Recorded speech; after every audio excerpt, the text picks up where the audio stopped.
So following up on our what is like kind of server-client relationship conversation, now we're going to evolve it into just general application architecture and what that looks like. The book does talk about this, and they mostly focus on three-tier, which is good, and that's what we're going to focus on as well, because that is the most simple way to express a application architecture that consists of, a client, your application business logic, so to speak, the core application, and the data store underneath of it. We talked a lot when we did our last project, right? How you were designing a database that was going to be the foundation that the application was going to be built on. And even though you didn't need to build that application, and that was one of the challenges, right? Was to conceptualize just a piece of the architecture being the database without having the rest of it. Commonly, databases are designed in an early stage, if not the earliest stage of the application development cycle. So you have to be able to compartmentalize that idea and work with it without knowing how the logic will exactly function on the upper levels. But you have to provide a database that allows the data to be stored, that allows the application to work, right? But I want to bring it a little bit beyond generic three-tier, because that's not what you necessarily will where things will end, I should say, today. Commonly, you will have, most commonly, you'll have n-tier architecture for sure. And I also want to talk about microservices, because that's another common aspect of current architecture, and why I think this is particularly important for us here in a database course is because the way microservices works is by dividing up basically the whole application into many little applications, which has a profound effect on how you design your database. So the database also gets chopped up in that approach, and we'll talk about that when we get there. We're going to start with two-tier just to kind of look at basic client server and see where we were before we added the data layer. But really what we're concentrating on here is three-tier, n-tier, and then further on we're going to talk about microservices. So two-tier, I guess I should back up because I forgot two-tier didn't have its own slide. Two-tier is everything that we really talked about last presentation up until this point. That basic client-server relationships. We talked about how a service can be both a client and a server, right? We talked about your application being a server to the client web browser, but being a client to the database, right? And we talked about the request and response cycle between them, that the client makes a request and the server provides a response. The most common example of a two-tier architecture that's easy to describe, we said there are many, including email and all kinds of stuff, is your web browser and your web server, right? So taking the database out of the equation for a moment and not concerning ourselves with a data store or assuming that maybe there is not one, that would be a good example of a two-tiered architecture. And that's all we're really going to say about that one. We talked about it a lot before. Now, what three-tier is not a big conceptual leap. In fact, we used it as an example when we said the application tier can be both a client and a server, right? Is this idea that we're going to have another tier that's going to completely just support our data, be our database. And a lot of that is because it is such a different animal, right? We've talked about how, relational database management systems are kind of their own ecosystem. They don't even, we talked early on in the course about how they might not necessarily even use the standard file system that your operating system does. They might actually partition off a section of raw disk and kind of manage that disk on their own. They are their own thing, right? And because they are so different fundamentally from your programming language of choice and its ecosystem, it makes sense to tier it off into its own tier. For a lot of reasons. I mean, later when we get into, sharding, clustering, that kind of stuff, you want to keep like applications together, and you want to manage them in their own kind of ecosystem, because the requirements for your data tier are going to be very different from your application tier. And if I want to create copies of that data tier for redundancy or other purposes, I want to make sure that I have a good kind of golden master to start with. I have this good foundation of an operating system that makes sense. Resources as applicable, whether it's RAM or CPUs or whatever, or disk is going to be huge, right, for the data store. Disk might not be a big deal for the application tier, but it's probably going to be a really big deal for the data tier. So these things are just fundamentally different. It makes sense to section them off into their own little ecosystems. And you don't necessarily want them sharing resources. I mean, as we'll talk about throughout these videos and other ones, resources can be scarce and hard to come by. An active database can use many, many gigabytes of RAM, and an active application, especially like a Java one or something like an object-oriented one that's got a huge data model, can use a large amount of RAM as well. And if you're running both of these things on the same server, the same resources even, you're creating a moment where you're going to cause yourself your own kind of misery and contention. Because think about it. If a client all the way on the presentation tier here makes a request to the application tier, and that request involves getting a lot of data, maybe they're looking at an interface that allows them to manage the users in their application, and maybe you have 1 million users. By the way, this is why people paginate on the web, like why you get results 1 to 10 and you have to hit next to go to the next result set. Because imagine that you asked for 1 million users and your application tried to retrieve them all at once, right? And let's say each user had whatever it was, a couple kilobytes worth of data. You're now talking about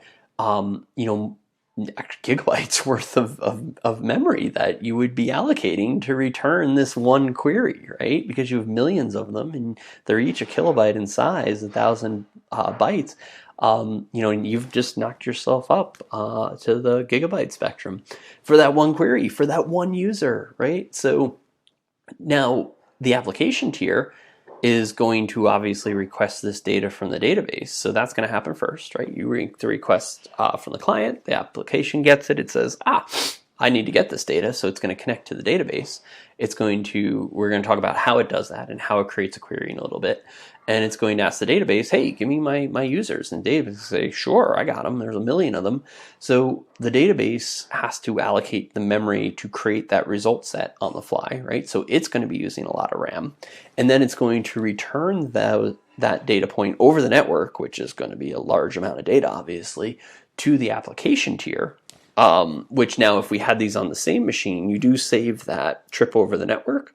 But now you have to allocate even more memory because the application has to create a representation for those 1 million users in its own memory, right? So both of these things just shot up in how much memory they need. And if you had them on the same box, they're competing for the same memory. So it's not like, an ebb and flow situation where like one is using it and the other is lean or something. Like it's going to be rain or pour or drizzle or pour. It's not a situation where you want to have contention there. So you have to size these boxes if you wanted them both to live in one place. For the most extreme case, combined. There's no like, oh, one's not working hard, so the other can get a little bit more. Like they're going to be working together, and that's just the way it is. So commonly they're broken up. You have your client, you have your application in the middle, and you have your database on the back end. Now, when I say back end here, both your application tier and your data tier are historically on the back end of it. Now, end tier architecture is like that. I just want to take it up a notch. This is kind of a little bit above what the book talks about. They talk a lot about 3-tier, but that's not necessarily where it ends today. So I wanted to take an opportunity to just kind of enrich where that was and bring it up into kind of current specs. So this is definitely the most common architecture used. And it just means that there's some number of tiers. Basically, people gave up on saying 2-tier, 3-tier, 4-tier, 5-tier, 6-tier, because eventually it just got absurd, and it just became n-tier. And these other tiers just mean that instead of breaking the resources up only this way, we might decide that object relational mapping, which we're going to talk about a lot in the coming weeks, maybe that is big enough to deserve its own attention. Maybe there's a search, or maybe there's a caching layer. Maybe you have a proxy in front that deals with serving images and stuff like that. So there's all these different ways that you can kind of slice and dice this pie to break it up into more pieces than just these three.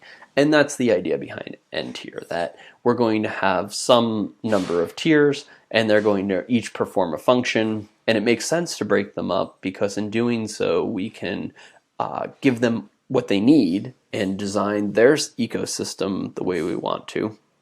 And especially when you get into horizontal scaling. So you've probably heard in past classes, right? Vertical scaling is beefing up a server, giving it more RAM, more memory, more CPU, whatever it needs, right, to handle more requests. Horizontal scaling is leaving that server alone, but creating duplicates of it, and then load balancing the load so that it goes between those things. When you get into horizontal scaling, which is much more prevalent today, this works a lot better too, because certain tiers, let's say your database tier is getting stressed, but your application tier is fine, right? So now I can create more duplicates of the database tier, or vice versa, right? I might only have 2 app servers, but 5 database tiers, or it could be reversed, right? So n-tier, by breaking stuff up into more pieces, allows more of that. Maybe you have a cache-heavy application. There aren't many writes, but there are a lot of reads. So, you want to focus in on that, so you can create a very specific architecture for that caching. And then in a horizontal scheme, you can scale it quite easily. And the other pieces that are not as heavily used, they don't necessarily need to scale with it. But if you don't break it out, you got to scale all of it, right? The whole thing gets replicated every time, just because the cache layer is getting hit hard, right? So that's the idea here, is that by breaking it up into intelligent kind of granularity levels, we can then apply best practices to each one of those levels to make it work best. I'm not going to talk about, like, there's a bullet here about MVC. I'm not going to talk much about that. That's model view controller. It's an actual design pattern that we use in application development to break apart our data model from our controller logic and our view presentation. That's kind of more outside of the scope of what we're talking about. But n-tier is basically similar to that, except again, that's more from the application perspective. We're breaking it up into more layers, right? So you could definitely have cache in there. You can have multiple controller layers, by the way. You can have controllers on both the client side and controllers on the server side. Caching, object relational mapping, all of these are candidates for n-tier. This is a good kind of, breakdown, an architectural bubble, if you will, of how things might get broken down. This one's kind of specifically to like the Java world, for an enterprise Java application. But if you look at the bottom here, you have your standard, and they break it up with the 3 tiers, right? So you have your presentation. Business is the same as saying application. And your data tier. Your data tier now shows kind of like the n-tier within it. So you have your actual database, right? And there might be the other components like the file storage. This could be something like I described before, I believe earlier, where I talked about, if you had a website that content managers were updating and they were uploading images to the website, you would store those images most likely in a service like Jackrabbit that holds images, and there's a link in the database that points to that thing in file storage. So you don't actually have to store the image in the database, right? So that's what this other stuff is at the very bottom there. Hibernate is an object relational mapping, so that's what the GORM is. and not for me, although that would be cool, like Orman the Hibernate. So Hibernate is that layer now that assists you. We'll talk about this more next class, or next week, I should say, but assists in translating between your actual memory model and your database model. And then in the business tier, or the application tier, you have all kinds of things going on. I mean, you could just build on this endlessly in N tier, but you definitely have probably an API layer, you're going to have a controller layer, you'll probably have a service layer, you'll probably have a model, and within your service layer, you can have all kinds of stuff. You could have a caching layer. There could be all kinds of things going on in here. There could be many, many, many layers in that business tier right there. And then on your presentation layer, this is stuff, remember, the differentiation between everything from here down and from here up is that this is on the actual client, right? So if you think in web terms, this would be your browser. Now, all of this is delivered, of course, by the server. Your HTML, your client-side JavaScript, your CSS, all those files are delivered by the server, but they are run on the client, right? So you have your controller on the client that consists of all your AJAX calls and all your JavaScript. That runs on the client side, right? You might have other things that are even medium for transport, like JSON, XML, and that kind of stuff. JSP is a little confusing here. So the JSP, I don't like that they put this up here. That's Java server page. If you've come from the Microsoft world, you would know of an ASP, an active server page. Those are actually rendered in the application and they're sent back as HTML. So I'm not a really big fan of that being up here on this chart, but I didn't make it, so I'll complain to the author. But just ignore this little bubble here. I don't like it. Another thing I want to talk about, and this is because it is very popular today. It remains to be seen how I think this sticks around in some way, shape, or form. Maybe a modified one, maybe what it is, maybe it keeps growing, maybe it serves a very particular use case and not all use cases. But regardless, it's definitely out there and it's prevalent and it's good to know about, and it changes our database architecture, so I want to talk about it. Microservices is relatively new in the architecture world. Last kind of decades become popular. Netflix is a big proponent of this. They have blogs about it all over the web. So if you want to read about it, just Google like microservices and Netflix, and they were very early proponents of this architecture and wrote a lot about it. Their developers were right out on the forefront of it.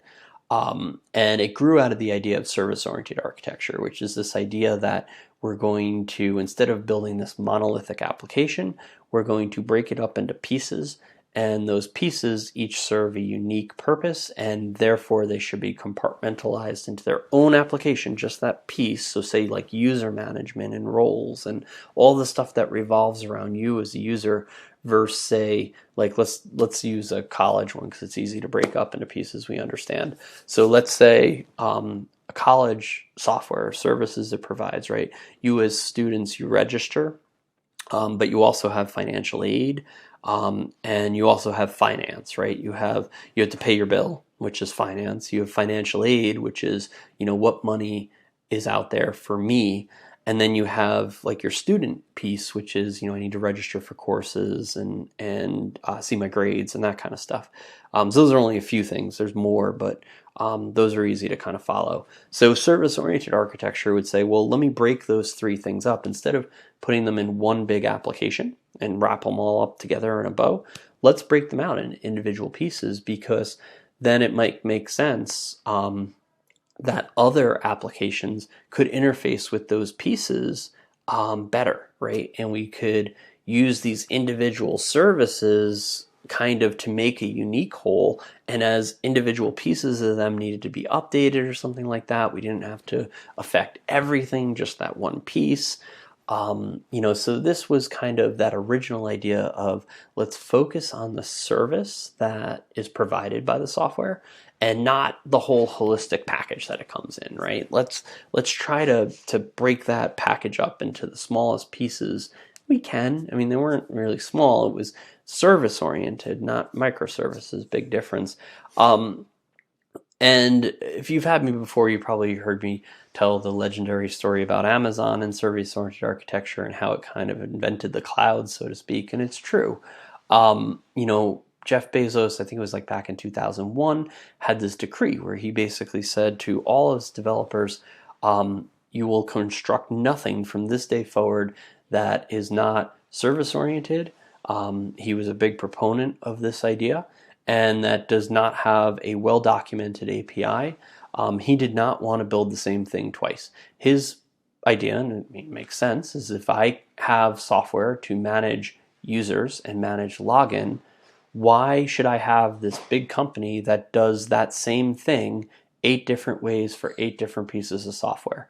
And I know myself, from the part of my life spent in industry, especially in education, that's the case, right? iLearn and my Marist and a bunch of other things you guys use at Marist, even though they do have single sign-on, hopefully, they all have their own management of roles and users inside of themselves. And they might link that and import it and sync it or something like that. But why do that, right? Why not just have an application that manages users? Like in a bubble of nothing else, no other considerations, it's a good idea. So that's the basic idea here, is you're not going to re-engineer the same thing twice. Everything, when it comes to evaluating, I want to create a new software now, you don't have to think about those pieces. You say, oh, okay, well, users is handled, roles is handled, permissions is handled. I don't have to do financial aid because that's handled. So now when I want to build this HR app that I'm going to use for my organization, almost everything's handled. All I have to think about is the HR piece, right? And even better, when it comes time to revamp the user piece, all I'm concentrating on is updating that user component, and then everyone else gets the benefit of everything I did there. It's not like, you updated the user component of this one application and all the others got neglected, right? Everyone's using the same user component, you update it, great. So microservices took this to an extreme though. Microservices basically said, I want to think about it, the easiest way to think about it is, they want to keep it as small as possible, but the easiest way to think about it is think about like every table essentially in your database, just about every table would be its own application. So a user and a role, and probably even a user role, but that's where it becomes a little bit of a gray area, and we're going to talk about microservices and nanoservices in a bit, is their own application. So like, it's no longer a service based around users and authentications and roles. It's a microservice that just handles users. If you're going to query for a user, you call that microservice. If you're going to update a user, you call that microservice. If you're going to find out what roles that user has, you're calling another service. After you've talked to the user service to get the user information, now you got to call the role service to get the role information. So it's quite literally an application built around, in a loose term, because this isn't always true, like one single table in your database. So it looks like this, it looks like this kind of vertical stack, based around each thing. So where end tier sliced this way, it said, I have controllers and I have services and I have models. Microservice slices this way. It says, well, I have maybe each one of those things, but I have a separate user app, a separate roles app, a separate classes app, a separate sections app, a separate whatever. Like, just keep going. And every single one would be its own application. Obviously, if you think out what we just discussed with service-oriented architecture, this is that to the extreme. Every application is purpose-built. Every application is uniquely managed. Updates to your user app will affect everything that uses that user app, right? So there's a lot of good here, but the problem is it can also lead to something called nanoservices, which it's just too small, and it requires too much engineering and forethought to get right, and then you're doing that engineering and forethought for specific use cases, but then when future use cases come, it's not always going to be the most well adapted one. It also creates a lot of overhead. I've consulted with companies multiple occasions on microservices, and I am a proponent of this architecture, by the way. It's just, it has to be done for the right reasons and it has to be done right. Because they literally like built this thing. They spent like 2 years building it, or a year and a half. And, you know, they were testing it and they had like 2 people try to log in concurrently and the whole thing crashed because of the way the services were talking to each other. So just the act of logging in kicked off hundreds or thousands of network calls across services, because you had to get the user, you had to get their role, you had to call the user roles to find out what roles they had, then you had to call the roles to get all the information about the roles, then you had to see what courses they were in or whatever it was, right? And you just, all of these network calls happened, and in a horizontally scaled world where everything's supposed to be stateless, this can get really, really dicey, right? This is, you know, kind of scary. So database design is absolutely key here, and specifically how you query is absolutely key. So if you ever find yourself in the situation of designing one of these things, remember, you don't have to do individual calls. So like, think about just users and roles, right? You could do a situation where you say, okay, I log Brian in, so I call the user table, here's Brian's ID, I get back Brian's record. Cool. Now I got to find out what roles Brian has, but maybe Brian has like 10 roles, right? So I'm going to query the user roles table, and it gives me back the 10 roles. Now you have a choice. You could query the roles microservice based upon each one of those as they come back, right? So imagine, and this is what most people do. So imagine you have a for loop, and you're like, okay, I got back Brian's user roles, right? He has 10 of them. So I'm going to create a for loop. I'm going to iterate through that. And for every role that I got back, I'm going to call the role microservice to get all the information about that role. Because remember, the user's roles table only relates the 2 things. That's how I knew that Brian had 10 roles. Now that I have the ID numbers of those 10 roles, I have to call the roles service to actually get the role, all the information. What's its name? What's its description? So I would create a loop.